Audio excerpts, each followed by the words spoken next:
Microtek company के plant head व कर्मी पर तेजधार हथियारों से अज्ञात लोगों ने किया हमला। हमले में कर्मचारी गंभीर रूप से घायल, बद्दी के निजी अस्पताल में भर्ती।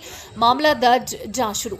औद्योगिक क्षेत्र बद्दी में एक और सनसनीखेज मामला सामने आया है। बद्दी पुलिस थाना के काठा क्षेत्र में जब बैटरी निर्माता उद्योग माइक्रोटेक के प्लांट हेड व अन्य कर्मचारी बाहर निकले तो प्लांट हेड की क्रेटा गाड़ी के पीछे कुछ अज्ञात लोगों ने एक बिना नंबर की सफेद रंग की ऑल्टो कार और एक बाइक लगा दी। जब जीएम काठा कोका कोला कंपनी के पास पहुंचा तो उनकी कार को बाइक व कार से उतरे नकाबपोशों ने रोक लिया। उन्होंने हेलमेट पर नकाब लगाए हुए थे और हाथ में हथियार थे। हमले को उद्देश्य से आए लोगों ने प्लांट हेड को गाड़ी से बाहर निकल के इशारा किया, लेकिन वो नहीं निकले। इस दौरान उन्होंने गाड़ी का शीशा तोड़ना शुरू कर दिया। इसमें कंपनी का ही अमन ठाकुर नाम का कर्मी पीछे से शिफ्ट खत्म करके लौट रहा था। उसने मौके पर प्लांट हेड भूषण गोयल की गाड़ी को रोक के देखा। उसने उन बदमाशों को हटाने का प्रयास किया, लेकिन उनमें से एक ने तेज हथियार से उस पर हमला कर दिया और फिर वहां से भाग निकले। उसके बाद कंपनी के प्लांट हेड भूषण गोयल ने एसपी कराली का विजिट किया और मौके पर पुलिस को बुलाया। घायल अमन को नजदीकी गगन अस्पताल में भर्ती करवाया गया, जहां उसका उपचार चल रहा है। अमन ने कहा कि उसने ऊपर जानलेवा हमला हुआ है। इस तरह की गुंडागर्दी क्षेत्र के लिए खतरनाक है। ऐसे लोगों को जल्द से जल्द पकड़कर उन पर मामला दर्ज किया जाना चाहिए।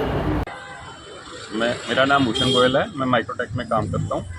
मैं माइक्रोटेक कंपनी से 5:35 पे निकला था और ये इंसिडेंट 5:40 पे हुआ है। 5 मिनट के सफ़र में एक वाइट कलर की अल्टो थी जिसमें कोई नंबर नहीं था और उसके शीशे सारे काले किए हुए थे। उन्होंने आगे रोका और पीछे एक मोटरसाइकिल था जिसपे कि 3 लड़के थे। बिल्कुल उन्होंने अपना मुंह ढका हुआ था, एक ने हेलमेट डाला हुआ था। उन्होंने सबसे पहले गाड़ी रोकी मेरी, फिर उसके बाद शीशा तोड़ा गाड़ी का और फिर निकलने के लिए बोला। तो छुट्टी का टाइम था, पीछे जाम लग गया था और पीछे हमारे कोई साथी आगे थे तो वो आए बचाने के लिए, तो उनको मारा। उनके हाथ में कुछ था, उनके माथे पे मारा है और उस पर कट लगा है काफ़ी। तो उसके बाद उनको गगन हॉस्पिटल में लेके आए हैं हम। अभी उनका इलाज चल रहा है। कोई में होती रहती है छोटी मोटी, अब ये नहीं कह सकते हम कि किस सिलसिले में आए थे वो। तो सर ये काठा में कोका कोला फैक्ट्री से थोड़ा सा आगे जाके हुआ है। पुलिस को उस टाइम मैं फिर एसपी ऑफिस गया था। फिर एसपी ऑफिस वालों ने बोला कि यहाँ पे कंप्लेंट नहीं होएगी। फिर मेरे साथियों ने गगन हॉस्पिटल में पुलिस वालों को बुला लिया था। फिर मैं उसके बाद गगन हॉस्पिटल आ गया था। तो यहाँ पे पुलिस वालों को बताया। क्या हम चाहते हैं कि सुरक्षित रहे हैं, हमें काम करना भी पड़ता है, करवाना भी पड़ता है, लेकिन ऐसा माहौल रहेगा फिर तो बहुत मुश्किल है काम करना। प्रशासन से तो यही डिमांड करते हैं हम। अमन ठाकुर है, मैं माइक्रोटेक में काम करता हूँ। हम 5:30 बजे हमारी छुट्टी हुई। हम पंच करके हम कंपनी से बाहर निकले। प्लांट हेड साहब भूषण गोयल जी थोड़ी 1 मिनट आगे थे हमारे से, पंच करके वो भी साथ ही निकले। उनकी गाड़ी आगे थी और हमारी पीछे थी। कंपनी से 200-300 मीटर दूर जाने के बाद एक गाड़ी आगे और एक को पीछे, पता नहीं कितनी गाड़ी थी। आगे एक ऑल्टो थी बिना नंबर प्लेट के और 2 आदमी उसमें से निकले।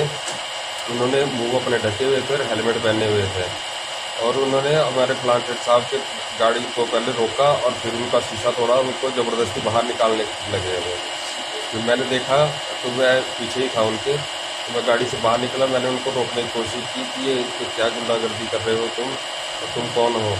तो उन्होंने आओ देखा ना ताओ देखा, पहले तो झगड़ने लग गए और उनको हमारे प्लांट हेड को ज़बरदस्ती गाड़ी से बाहर खींचने लग गए। तो मैंने रोकने की कोशिश की तो उनके पास तेज़धार हथियार भी थे और उन्होंने मेरे ऊपर हमला कर दिया उसी समय और वो भाग गए थे। किसी को पहचाना आपने कोई वहाँ पे? उन्होंने अपना रूमाल बांधे हुए थे और हेलमेट लगाए हुए थे और सफ़ेद कलर की ऑल्टो कार थी, बिना नंबर प्लेट के घूम रही थी बद्दी में सरेआम। प्रशासन से क्या मांग करते हैं? प्रशासन से मेरी यही मांग है उनको जल्दी से जल्द पकड़ा जाए। और ये तो मर्डर का ही केस है, अटेम्प्ट टू मर्डर की कोशिश की है उन्होंने। Thank you.